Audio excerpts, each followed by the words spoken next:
వేడి వేడి అన్నంలో క్యారెట్ పచ్చడి కలుపుకొని నెయ్యి వేసుకొని తింటే ఉంటుంది. కడుపుకి ఎంత హాయిగా ఉంటుందో. ఎప్పుడు క్యారెట్తో జ్యూసెస్ కర్రీసేనా, ఇలా ఒకసారి ట్రై చేసి చూడండి ఎంత బాగుంటుందో. ఇలా ఇక్కడ కనిపిస్తున్న పప్పులన్నీ డ్రై రోస్ట్ చేసుకోండి. మినప్పప్పు, శనగపప్పు, జీలకర్ర, ధనియాలు. ఇది చల్లారిన తర్వాత మిక్సీలో పౌడర్లా చేసేసుకోండి. తర్వాత సేమ్ ప్యాన్లో కొంచెం ఆయిల్ వేసుకొని క్యారెట్ ముక్కలు కట్ చేసి వేసుకోండి. ఏంటి ఇంతలాగా కట్ చేసావు క్యారెట్స్ని అని మళ్ళీ గొడవ చేయకండి. అది ఎలాగో మిక్సీలోనే వేస్తాం కాబట్టి మీ ఇష్టం ఉన్న షేప్స్లో కట్ చేసుకోండి. తర్వాత దాంట్లోనే పచ్చిమిర్చి, ఎల్లిపాయ, చింతపండు వేసి మిక్సీ పట్టేసుకోండి. తర్వాత కనిపిస్తున్న ఇంగ్రీడియంట్స్ అన్నీ వేసి పోపు పెట్టేసుకోండి. అరే ఉప్పు మర్చిపోయినా, మిక్సీలో పట్టేసేటప్పుడే ఉప్పు కూడా వేసుకోండి. ఇవన్నీ పోపు పెట్టిన తర్వాత పచ్చడిలో కలుపుకొని తినేయడమే. ఒక్కసారి ట్రై చేసి చూడండి. ఎప్పుడు క్యారెట్ జ్యూస్ అవే కాదు, అప్పుడప్పుడు ఇలా ట్రై చేస్తూ ఉండండి. అలానే మన ఛానల్ని సబ్స్క్రైబ్.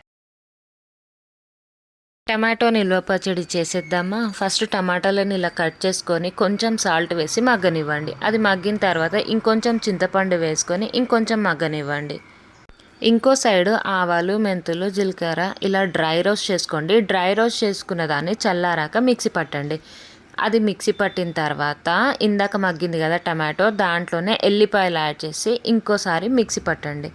తర్వాత దాంట్లో ఉప్పు, కారం యాడ్ చేయండి. నెక్స్ట్ పోపు, ఇవన్నీ పోపులో వేసి మెంతులు బాగా ఎర్రగా ఏగేదాకా ఉంచండి. ఆ తర్వాత ఆ పచ్చడిలో కలిపేయడమే. ఆయిల్ ఎక్కువనే పడుతుంది, పచ్చడి కదా. అండ్ ఇంగువ మస్ట్ అండ్ షుడ్.